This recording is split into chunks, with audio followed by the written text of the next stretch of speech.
Bonsoir Emmanuel Véron, merci d'être en direct dans 64 minutes. Vous êtes spécialiste de la Chine contemporaine. Cette tournée asiatique de Donald Trump, elle est cruciale pour l'économie américaine et même mondiale ?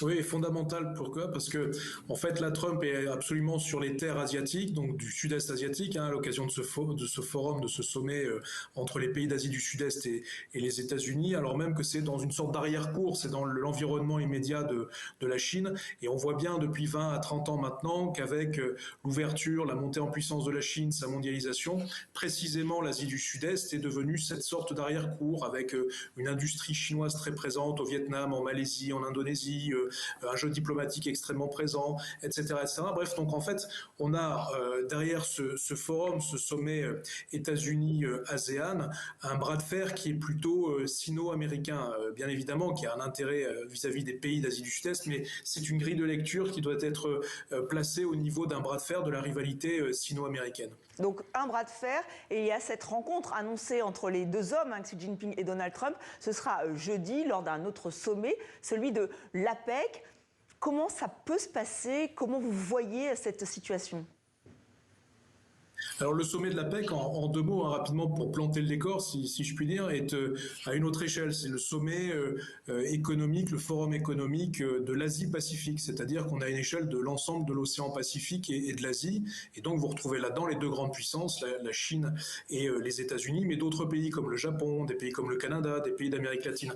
Donc en fait, on va être là également sur une logique de bras de fer, de rivalité, tous azimuts, que ce soit sur le commerce, les technologies, la politique, les sujets stratégico-militaires, mais élargi à l'ensemble du bassin pacifique, avec les pays aussi, une partie des pays d'Asie du Sud-Est qu'on a mentionné au début de cet entretien.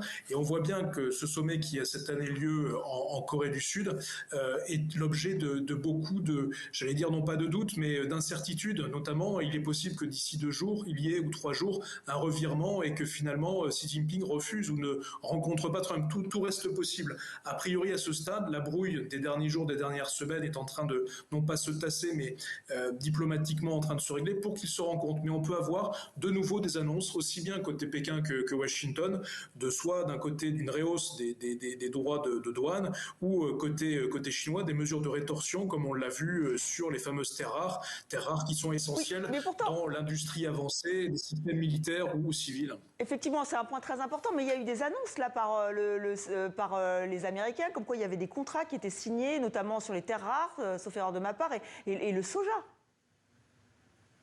Absolument. C'est une manière pour l'administration américaine, non pas de souffler le chaud et le froid, mais de montrer à la planète, en particulier à ces pays de l'APEC et plus largement à ces pays de l'Asie, là où se passe l'essentiel de l'économie et de l'industrie mondiale, que les Américains ne sont pas hors jeu et qu'ils restent précisément dans le rapport de force avec la Chine, et que la Chine a des moyens de rétorsion, mais qu'économiquement en interne ne va pas si bien que cela.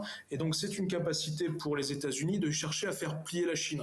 On est véritablement sur une ligne de crête.